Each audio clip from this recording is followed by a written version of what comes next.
I'm pretty excited for this. We've talked about Barstool Sports the last couple of weeks when they started their fund, and they've been basically helping out businesses to get back on their feet because there just isn't money coming from local governments, which is a problem. But Barstool stepped up, and now we have our very own Baltimore spot stepping up as well. From Jimmy's Seafood, John Minadakis. Good morning, John. Hey, John. Good morning. How's it going? How are you? Good, man. Hey. Want to know what? So this is the interesting thing, dude. Is we first talked on the show a couple weeks back, and we had talked off air, you and I, and we were talking about the struggles of businesses in Baltimore, particularly because there's so many restrictions.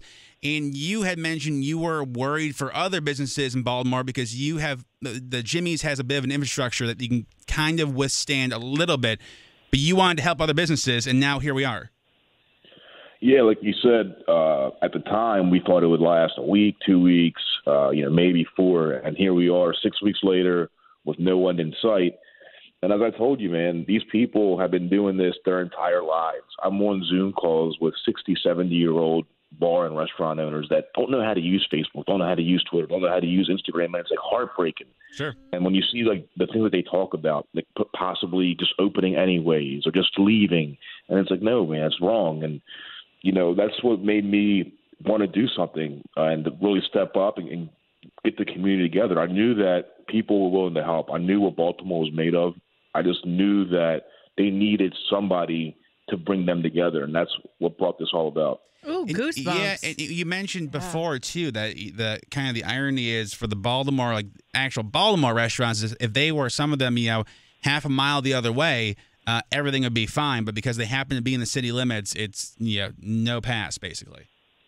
Yeah, it's tragic because it is Baltimore, and at any point in the city, you can get in the car and drive 10 minutes to a county, whether it's Howard County, Baltimore County, and just enjoy a delicious dinner at one of their great restaurants, too. And unfortunately, these places are getting left in the dust, and that's just the short-term effects. The long-term effects are going to be long-standing, too, because unfortunately, they're all losing their employees now. So whenever they are able to reopen at a reduced capacity, which is difficult in itself, they're not going to have employees. It's going to be hard to find people to work because they went to the county to work. They're not going to have customers because the customers are now accustomed to that new bartender that they have a connection with, that new delicious burger they found in the county. Sure. And it's just the implications are so damning for the next 10 years, and that's why we need to come together right now and help these people out before it's too late. Well, and then so you guys, as you orchestrate as part of Jimmy's Seafood, you guys are doing a GoFundMe to raise money for bars and restaurants in Baltimore, correct?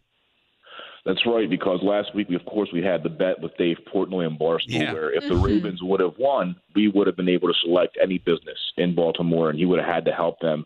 And we all expected the Ravens to win, obviously. Unfortunately, they didn't. But in the 4 to 5 day span in between the bet and the game, we were getting flooded with all these phenomenal stories, like heartwarming stories of all these amazing places that have given so much to the community for decades. Yeah.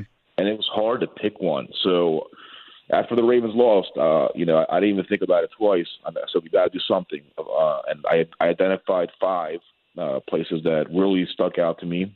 And we wanted to ideally help them out and get them $5,000-$10,000 each. And here we are, just 36, 48 hours later, well over $100,000. So all 5 of them will receive their $20,000. And now we're going to start adding more places. It's a movement, and Baltimore has really stepped up. And, we don't have a name yet. We don't have a logo yet. We don't have a process yet to add more people. But now, because of Baltimore being so giving, so caring, and so united, we're going to be able to add, who knows, a dozen, 15. My lucky number personally is 25 bars, restaurants that are going to get a lifeline from its very own citizens. The people that sat in those bar stools and enjoyed a drink are going to be the ones that are going to make sure that they're there whenever this pandemic ends. Which is awesome. And we have the link up, ymsradio.com. So as of right now, John, the restaurants that are benefiting from this, what are they? Okay, so the first 5 that we identified were Sliders Bar and Grill down by the stadium, which, of course, is very dependent on Orioles and Ravens traffic. And we just posted the video where Eric DaCosta and his wife, Lacey, made the call to them. So that's going to be our Baltimore spin. We're going to have Baltimore icons making the calls to these businesses. Very cool. G&A restaurant, which I've never been to, but, man, they had so much love come out and people are standing up for them and saying, you got to help them out. They've been there for 90 years. Wow. Dang. And to see them go, it's unacceptable, right? Yeah, absolutely. Yeah. The Chaucer, which is a bar in Canton, where apparently this owner had put his entire life savings into buying it before the pandemic hit. The Angle Inn, which is very close to Jimmy's, and we have a lot of customers that go to both. And a very dear friend of mine, Steve Blake, passed away this summer, and that was his spot. So, I had to do that for Steve. And Shotty's Point, Charm City, a phenomenal place. Great family owns it, Mike and Lisa, and they're going to be getting a really cool phone call on Monday that we have lined up. So all 5 of those places have received their $20,000. We've already exceeded it to the point where we added a 6th. La Scala in Little Italy received theirs yesterday. Wow. And they got the call from Jacoby Jones, who just happened to be picking up cool. from Jimmy's. So cool. All the stars are aligning, and Baltimore's got a lot of good karma coming its way, it feels like. And we're going to go ahead and ride this wave until we can't ride it anymore. But we appreciate you guys doing this too, John. And Jimmy's really stepping up and kind of being a pillar of the community when nobody else has so far. So, again, we have the link up if you want to donate. I mean, they've raised $136,000 in just a matter of hours. Awesome. On behalf of the show, too, John, we're going to donate $500 to the GoFundMe because I think it's absolutely. That's amazing. Thank you so much, man. No, man, thank you for this because we got to get you to make one of the calls, man.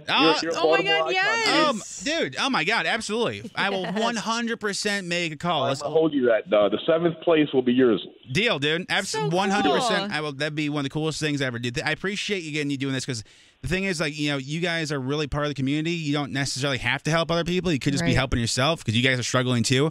But it's amazing that you guys are. I mean, Jimmy's a Baltimore icon and leading as leaders should when you're an icon like that. So, John, we'll get the info up, and we appreciate you being on, man. Then, please let me know when we can make that call. I will, man.